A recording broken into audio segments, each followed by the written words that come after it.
Hello everyone, my name is Vivek Sharma and in this video we will be discussing about 5 major articles. पहले article में उड़ीसा की marine time special plan के बारे में we will be discussing. Then microplastic and Sundarban के बीच में correlation के बारे में डिस्कस करेंगे.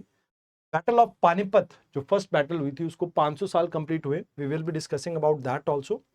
इलेक्ट्रिसिटी कंजम्पशन क्या रियल टाइम बेसिस पे आपकी इंडस्ट्रीज की कंजम्पशन और प्रोडक्शन को मेजर करने के लिए यूज की जा सकती है, तो उसके बारे में हम डिस्कस करेंगे. एंड लास्ट में सिनेरिको कोस्ट के बारे में डिस्कस करेंगे जहां पर एक अर्थक्वेक आया. तो let's talk about the first article. देखो, उड़ीसा गवर्नमेंट यहां पर एक एमओयू साइन करती है national centre for coastal research के साथ. ये एक्चुअल में मिनिस्ट्री ऑफ अर्थ साइंस के साथ आपकी रिलेटेड एक ऑर्गेनाइजेशन है जो कि इनको हेल्प करेगी कि कैसे एक सिनर्जी बिल्ड की जा सके जहां पे बैलेंस किए जा सके वेरियस इंटरेस्ट को. मतलब आप यहाँ पर जैसे for example let's say traditional fishing है या जो माइग्रेटरी बर्ड्स हैं, एनिमल्स हैं, उनको कैसे प्रोटेक्ट करें और कैसे डेवलपमेंट को प्रमोट करें, इसके बीच में एक बैलेंस क्रिएट करने का काम करेगा. तो मतलब यहाँ पे आपको बेस्ट लोकेशन का पता लग पाएगा जहां पे ह्यूमन एक्टिविटीज परफॉर्म की जा सकती है.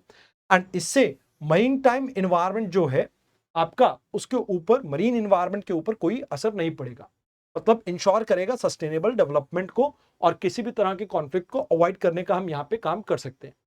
अब ये जो गाइडलाइंस है या आप ये कह सकते हो कि ये जो मैपिंग की जाएगी, इंटर गवर्नमेंटल और ओशोनोग्राफिक कमीशन जो है यूनेस्को का, उसकी दिशा निर्देश के अंडर की जाएगी और इससे ब्लू इकोनॉमी को प्रमोट करने का हम काम करेंगे. तो मतलब इन्वायरमेंटल प्रोटेक्शन के ऊपर भी हमारा फोकस होगा, बट साथ के साथ इकोनॉमिक एफिशिएंसी को प्रमोट करेंगे ताकि इन्वेस्टर का कॉन्फिडेंस इंक्रीज हो. एंड इसमें क्लाइमेट रेजिलियंस के ऊपर भी हमारा फोकस रहेगा. तो कहा जाता है कि 550 किलोमीटर की जो स्ट्रेच है उड़ीसा के पास, ये इसको होलिस्टिकली यूज करना चाहते हैं. बट यहाँ पर बहुत सारे लगून्स देखने को मिलते हैं, मैंग्रोव्स देखने को मिलते हैं, इस्ट्रीज देखने को मिलते हैं एंड टूरिज्म भी एक इंपॉर्टेंट पार्ट है. तो हम यहाँ पे डेवलपमेंटल प्रेशर इस तरह से इंक्रीज नहीं करना चाहते जिसका कोई भी साइड इफेक्ट हो आप ये कह सकते हो इकोलॉजी के ऊपर. तो कहा जाता है कि भाई ब्लू इकोनॉमी पॉलिसी के अंदर गवर्नमेंट ऑफ इंडिया मैक्सिमाइज करना चाहते हैं ब्लू इकोनॉमी को, जहां पे हम सिर्फ फिशरी सेक्टर को नहीं, हाईटेक सेक्टर जैसे डीप सी माइनिंग को भी प्रमोट करना चाहते हैं. साथ के साथ स्ट्रैटेजिक सिक्योरिटी के ऊपर हमारा फोकस है, जैसे कोस्टल वाटर है तो ये माइन टाइम सर्वेलेंस को भी इंक्रीज करने का हमारा यहाँ पर फोकस रहेगा. इंटरनेशनल कोलैबोरेशन के तौर पे हम नॉर्वे गवर्नमेंट के साथ जैसे नॉर्थ सी को एक्सप्लोर करने के लिए इनिशिएटिव लेके आए हैं, तो ऐसे इंडिया के अंदर भी कुछ इनिशिएटिव में हम फॉरेन कोलैबोरेशन के ऊपर फोकस कर सकते हैं. बट प्रॉब्लम यहाँ पे ये कि हमारे पास हाई रेजोल्यूशन स्पेशल डाटा नहीं है, तो यहाँ पर बेंथिक मैपिंग भी आपकी इतनी ज्यादा एग्जिस्ट नहीं करती है. तो डाटा की कमी की वजह से आप कहीं ना कहीं चैलेंजेस फेस करोगे. लोगों के लाइवलीहुड के ऊपर असर पड़ेगा, खासकर जब ये जोनिंग होगी तो फिशिंग ग्राउंड्स के ऊपर इंपैक्ट आएगा और जिससे कहीं ना कहीं फ्रिक्शन क्रिएट हो सकती है लोकल कम्युनिटी के साथ.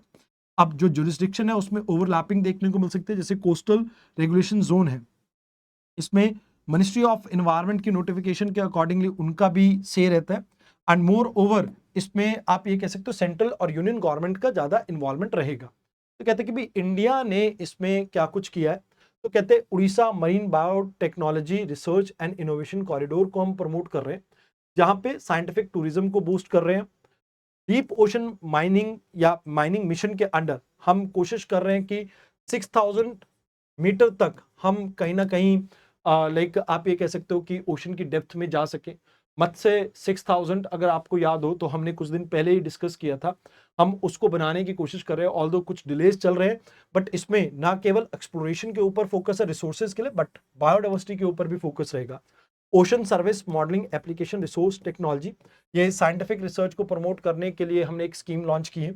उसके साथ साथ मत्स्य संपदा योजना के अंदर sustainable development of fishery sector के ऊपर भी हमारा फोकस है. तो नॉर्वे के साथ ऑलरेडी हमने कोलैबोरेशन इसको लेके स्टार्ट कर दिया पुडुचेरी और लक्षद्वीप में. एंड यहाँ पे वे फॉरवर्ड में मैं यही कहना चाहूंगा कि पहले तो कम्युनिटी को इंटीग्रेट कीजिए. कम्युनिटी के बिना आप इस स्कीम को लेके आएंगे, मतलब कोई भी डेवलपमेंटल एक्टिविटी करेंगे तो लोगों के लाइवलीहुड के ऊपर असर पड़ेगा, तो रेजिस्टेंस देखने को मिलेगा. डाटा एक इंटीग्रल पार्ट है आपकी प्लानिंग का, तो इंश्योर करो हाई रेजोल्यूशन के डाटा को आप यहाँ पर यूज करें, रियल टाइम बेसिस पे मॉनिटरिंग हो. एंड इंटर स्टेट कॉपरेशन यहाँ पर बहुत जरूरी रहेगा और इवन सेंटर स्टेट कॉपरेशन भी आपका इंपॉर्टेंट रहेगा. तो इससे रिलेटेड ये क्वेश्चन है मेंस का और ये आपका प्रीलिम्स का। आइए अब बात करते हैं सेकेंड आर्टिकल, सुंदरबन के बारे में हम डिस्कस कर लेते हैं। अभी क्या हुआ कि आइसर कोलकाता ने एक आर्टिकल पब्लिश किया और उन्होंने कहा कि भाई अभी बहुत ज्यादा हाई कंसंट्रेशन माइक्रोप्लास्टिक की देखने को मिल रही है सुंदरबन में, तो इससे ब्लू कार्बन के ऊपर असर पड़ेगा। ब्लू कार्बन क्या होता है? ओशन और कोस्टल इकोसिस्टम में जो कार्बन कैप्चर किया जाता है उसे कहा जाता है ब्लू कार्बन। अब टेरेस्ट्रियल फॉरेस्ट में जो मिलता है वो है ग्रीन कार्बन। ऐसे ही ब्लैक कार्बन है जो जला हुआ आपका राख वगैरह होती है वो आ जाता है। ऐसे ही ब्राउन कार्बन आ जाती है जो कि आपके ऑर्गेनिक मैटर से निकलती है। तो कहते हैं कि भाई अभी अगर हम बात करें तो यहाँ पे मैंग्रोव्स 4 गुना ज्यादा कार्बन सिक्वेस्ट्रेट करते हैं as compare to tropical rain forest के, एंड ये सॉइल और सेडिमेंट्स के अंदर इन्हें स्टोर करते हैं ताकि हजारों सालों तक ये कार्बन आपका एटमॉस्फेयर में एंटर ना करे। अब सुंदरबन में अभी क्या हो रहा है? सुंदरबन एक आप ये कह सकते हो बहुत बड़ा एक मैंग्रोव एरिया है जो कि वर्ल्ड का लार्जेस्ट मैंग्रोव फॉरेस्ट की कैटेगरी में आता है। इंडिया और बांग्लादेश दोनों में स्प्रेड है और वर्ल्ड हेरिटेज साइट के अंडर भी आता है ये। अब यहाँ पर गंगा, ब्रह्मपुत्र, मेघना रिवर आपकी आके मिलती है। अनॉक्सियस कंडीशन है यानी ऑक्सीजन की कमी है, तो जिसकी वजह से जो डिकम्पोजिशन है वो काफी स्लो होता है और ये कार्बन को स्टोर करता है। अब कहा जाता है कि भाई देखो प्लास्टिक पोल्यूशन क्या है कि एक तरह का ये जंक फूड का काम करता है जिसके ऊपर माइक्रोब्स ग्रो करते हैं, और जब ये ग्रो करते हैं तो इसकी वजह से यहाँ पर डिकम्पोजिशन तेजी से होगा और ये कार्बन सिक्वेस्ट्रेट कम कर पाएगा और कार्बन रिलीज ज्यादा करेगा। तो यहाँ पे ये कहा जाता है कि भाई देखो लीगल कंजर्वेशन स्टेटस इसका काफी अच्छा है बट प्रोटेक्शन उतनी ही वीक है। तो कहा जाता है कि यूनेस्को वर्ल्ड हेरिटेज साइट के अंडर ये आता है, रामसर कन्वेंशन के अंडर आता है, कोस्टल रेगुलेशन जोन के अंडर के नॉर्म्स में भी ये कवर्ड है। बट स्टिल आज की डेट में सबसे बड़ी प्रॉब्लम ये है कि हम इसे प्रॉपरली मैनेज नहीं कर पा रहे। तो अपस्ट्रीम मैनेजमेंट के ऊपर फोकस करना होगा, जहां पर प्लास्टिक वेस्ट जो सिटीज से आ रहा है इसको रोकने का काम करना होगा। बायो रेमेडिएशन के ऊपर फोकस कर सकते हैं जहां पर प्लास्टिक स्फेयर को हम क्रिएट कर सकते हैं जो कि सेफली प्लास्टिक पोल्यूशन को हैंडल करने में हमारे को हेल्प करेगा। एंड इंटीग्रेटेड मॉनिटरिंग के ऊपर फोकस करना चाहिए, सीजनल सैंपलिंग करनी चाहिए ताकि इस तरह की जो प्रॉब्लम है इसको टाइमली आइडेंटिफाई करके हम रिड्यूस कर सके। तो यहां पर इससे रिलेटेड ये आपका एक क्वेश्चन है मेंस का और ये प्रीलिम्स का। आइए अब बात करते हैं पानीपत की जंग की। तो फर्स्ट बैटल ऑफ पानीपत को 500 साल कंप्लीट हुए जहां से मुगल एम्पायर इंडिया में स्टार्ट हुआ था। तो बाबर और जो लोधी एम्पायर है उनके बीच में ये जंग हुई थी। अब देखिए अगर बाबर की बात करें तो काबुल में ये अपनी पावर को कंसोलिडेट करना चाहते थे, बट इनको आप ये कह सकते हो कि कहीं ना कहीं इंडिया की वेल्थ ने अट्रैक्ट किया और लोधी सल्तनत के जो आप ये कह सकते हो कुछ लोग थे जैसे दौलत खान लोधी और इवन आलम खान, इन्होंने सपोर्ट किया बाबर को, जिसकी वजह से बाबर ने इन्वेड किया इंडिया को। तो कहा जाता है कि इसमें कुछ चीजें बहुत पहली बार हुई थी।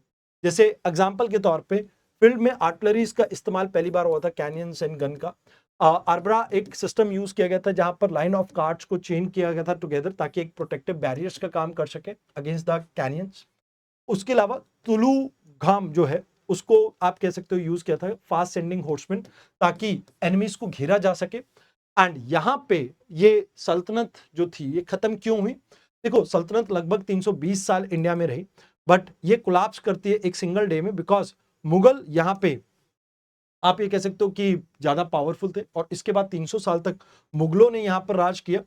अब यहाँ पर जियोपॉलिटिकल वैक्यूम था क्योंकि बाबर के इंटरवेंशन के बाद सल्तनत जो थी वो यहाँ पर जैसे लाइक काफी आप फ्रेगमेंटेड कह सकते हो, तो फ्रेगमेंटेशन को ठीक से कंसोलिडेट किया मुगल्स ने, जहां पर औरंगजेब के टाइम पे आप देखते हो कि मराठास के साथ इनकी वॉर चलती है।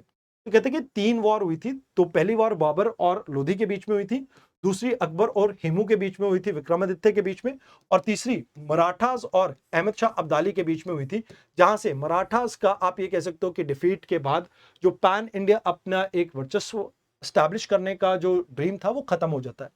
तो कहते हैं कि भी ये एक गेटवे है। गेटवे क्यों है? पानीपत अगर हम बात करें प्राइम लोकेशन है जहां पर आपको एक तरफ थार डेजर्ट देखने को मिलते हैं, हिमालयाज देखने को मिलते हैं, दूसरी तरफ तो वो इनपेनिट्रेबल थे। तो ये आपकी बैटल ग्राउंड इसलिए बॉटलनेक के कारण क्रिएट हुई थी। मोर ओवर लॉजिस्टिक सपोर्ट भी था, ओपन फील्ड थी, प्लस यहाँ पर यमुना रिवर बहती थी जो असेंशियल वाटर सप्लाई प्रोवाइड करती थी। एंड दिल्ली रूलर्स की बात की जाए तो पानीपत एक आप ये कह सकते हो कि सल्तनत को प्रोटेक्ट करने के लिए एक ओपन बैटलफील्ड थी जो कि दिल्ली से 100 किलोमीटर दूर थी। तो दिल्ली के ऊपर इसका इंपैक्ट वॉर का कम पड़ता, तो ये भी एक मेजर रीजन था। तो इतनी बड़ी जो आप ये कह सकते हो कि फौज थी उसको सपोर्ट करने के लिए भी ये एरिया एक प्राइम था। तो यहाँ पर आपको याद रखना है कि लाइक ये आपका पहला क्वेश्चन है। The third battle of Panipat was fought in 1761। Why were so many empire shaking battle fought at Panipat. तो ये एक आपका क्वेश्चन है जिसको आप देख सकते हैं, एंड इवन ये आपका प्रीलिम्स का प्रैक्टिस क्वेश्चन हो गया। अब बात करते हैं फैक्ट्री आउटपुट की। तो कहते हैं कि भाई देखो, इंफॉर्मेशन डेफिसिट एग्जिस्ट करता है। एक तरफ आप ये कह रहे हो कि हम मेक इन इंडिया को प्रमोट करेंगे, और हार्ट बीट जो कि आपकी फैक्ट्रीज है इनको मॉनिटर करने के लिए, ट्रैक करने के लिए हमारे पास रियल टाइम बेसिस पे कोई डाटा नहीं है। तो कहते हैं ट्रेडिशनल जो सर्वेज वगैरह हैं वो बहुत लैग कर रहे हैं और रियल टाइम बेसिस पे इंफॉर्मेशन प्रोवाइड नहीं करते। चाहे आपका इंडेक्स ऑफ इंडस्ट्रियल प्रोडक्शन हो, चाहे एनुअल सर्वे ऑफ इंडस्ट्री हो, या मैन्युफैक्चरिंग ग्रॉस वैल्यू एडेड हो, तो जीडीपी की कैलकुलेशन हो, तो ये सब आपके लाइक एक ड्यूरेशन के बाद होते हैं। तो जिसमें आपको रियल टाइम बेसिस पे क्या प्रॉब्लम चल रही है वो समझ में नहीं आती है। तो कहते हैं कि भी देखो, अब यहां पर अगर आप इलेक्ट्रिसिटी की बात करें तो इसका डायरेक्ट कोरिलेशन है 0.99% का। तो यहां पर ये कहते हैं कि भाई जहां जहां आपकी इलेक्ट्रिसिटी यूजेस इंक्रीज होती है, मैन्युफैक्चरिंग आउटपुट इंक्रीज होती है, क्योंकि बिना पावर के कभी भी आपकी इंडस्ट्री नहीं चल सकती। तो जब भी आपके फीडर के ऊपर लोड इंक्रीज करेगा, मतलब फैक्ट्री फ्लोज पे आपकी मैन्युफैक्चरिंग काफी अच्छी चल रही है। तो कहते हैं कि भाई ये मिस रिपोर्ट करना भी मुश्किल है, क्योंकि डिस्कॉम कंपनीज इसका रियल टाइम बेसिस पे मीटरिंग को संभालती है। एंड यहां पर आप ये मान के चलो कि पॉलिसी मेकर को, जैसे फॉर एग्जांपल कौन सा क्लस्टर अच्छा परफॉर्म कर रहा है, कौन सा बुरा परफॉर्म कर रहा है, वीकली और डेली बेसिस पे वो इसको रेगुलेट कर सकते हैं, यानी मॉनिटर कर सकते हैं। ये भी आपको यहाँ पे बेनिफिट मिलता है। तो कहते हैं कि भी देखो, अभी अपने पास बहुत सारे बिग डाटा हम कलेक्ट कर रहे हैं, कई सारे फिजिकल हेल्थ मैट्रिक्स को यूज कर रहे हैं, जैसे नीति आयोग यूज कर रहे हैं फिजिकल हेल्थ इंडेक्स को। अब यहाँ पर फाइनेंशियल रेजिलियंस के ऊपर फोकस कर रहे हैं स्टेट के। कहते हैं कि भाई जितनी ज्यादा आपका स्टेट का रिसोर्स का मोबिलाइजेशन, रेवेन्यू का मोबिलाइजेशन होगा, उतना ही अच्छा इंडस्ट्रियल सेक्टर वहां पर चलेगा। ई वे बिल्स जो जनरेट होते हैं जीएसटी के अंडर, कहते हैं ये भी आपको अच्छी इंफॉर्मेशन प्रोवाइड करता है सप्लाई चेन एक्टिविटी के बारे में। ऐसे ही बैंक क्रेडिट ग्रोथ भी आपको ये बताता है कि कितनी इंडस्ट्रियल डेवलपमेंट चल रही है कंट्री के अंदर। तो यहां आपको यह समझना होगा कि जो micro, small and medium enterprises हैं, अब इनके साथ दिक्कत क्या है कि भाई हर इंडस्ट्री आपके फॉर्मल सेक्टर में नहीं आती है। तो इनफॉर्मल सेक्टर होने की वजह से आपको एक्चुअल जो इंडेक्स ऑफ इंडस्ट्रियल प्रोडक्शन है वो क्लियर पिक्चर नहीं दे पाता है। स्किल गैप आपके एग्जिस्ट करते हैं। इंफ्रास्ट्रक्चर कंस्ट्रक्शन सेक्टर में काफी तेजी देखने को मिल रही है, बट उसके साथ साथ स्मॉल मैन्युफैक्चरिंग सेक्टर में अभी भी स्किल्ड लेबर की कमी की वजह से काफी प्रॉब्लम चल रही है, और टेक्नोलॉजी भी काफी उनकी पुरानी है। तो रेट्रोस्पेक्टिव अगर हम बात करें तो ऑफिशियल डाटा जो है वो रेट्रोस्पेक्टिव है, मतलब आप जीवीए की बात करो या एनुअल सर्वे की बात करो, तो ये कहीं ना कहीं आपको क्लियर इमेज नहीं दे पाते हैं। तो आपको क्लियर इमेज के लिए यहां पर इंफॉर्मेशन का एक्सेस बहुत जरूरी है। तो कहते हैं गवर्नमेंट ऑफ इंडिया ने 2 स्कीम स्टार्ट की थी, जैसे production link incentive scheme 14 sectors के अंदर फूड प्रोसेसिंग के रियल टाइम बेसिस पे यहाँ पर असेंशियल ट्रैक करना बहुत ज्यादा इंपॉर्टेंट है। और अगर आप रियल टाइम बेसिस पर ट्रैक करोगे तो आपको यह पता लग पाएगा कि आपकी प्रोडक्शन लिंक इंसेंटिव स्कीम कितना बेटर परफॉर्म कर रही है। उसके अलावा यहाँ पर सेंट्रल इलेक्ट्रिसिटी अथॉरिटी की बात कीजिए या डिस्कॉम को कहें, तो ऑलरेडी ये आपके डिजिटलाइज हो चुके हैं। तो इस वजह से आपके पास रियल टाइम बेसिस पे डाटा आ सकता है। अब बात यह है कि आपको मॉस्पी को यहाँ पे एक एक्सपर्ट ग्रुप को डिजाइन करना होगा जो कि इस तरह के फ्रेमवर्क को कैसे यूज किया जा सके इसके ऊपर फोकस करे। स्टैंडर्डाइजेशन के ऊपर आपको फोकस करना होगा, एंड एमएसएमई की ट्रैकिंग, खासकर इनफॉर्मल सेक्टर की ट्रैकिंग के ऊपर आपको फोकस करना होगा। तो ये आपके क्वेश्चंस हैं प्री और मेन से रिलेटेड जो आपको ध्यान में रखना है। अभी रिसेंटली एक जापान के कोस्ट पे ये एरिया है जहां पर आपका अर्थक्वेक आपको देखने को मिला है। तो जापान आपका एक्चुअल में 4 आपके आइलैंड्स के अंदर डिवाइडेड है, होकाइडो, होन्शु, शिनिकाकू एंड क्वेशु। तो कहा जाता है कि भाई ये सबडक्शन जोन में आता है। यहाँ पे अगर आप देखें तो कन्वर्ज कर रही है आपकी Pacific plate, Philippine plate and even north American plate, जिसकी वजह से यहाँ पर आपको ये रिंग ऑफ फायर पे लोकेटेड है, तो फ्रिक्वेंटली इस तरह की एक्टिविटीज देखने को मिलती है। तो हॉन्शू के ऊपर ये आपका लाइक जो एरिया है ये लोकेटेड है, ये उसके कोस्ट पे है, एंड पैसिफिक ओशन में ये खुलता है। तो ये चीज इसके बारे में याद रखना है। इससे रिलेटेड ये आपका लाइक एक क्वेश्चन हो गया, एंड यहाँ पर इससे रिलेटेड प्रीलिम्स का क्वेश्चन।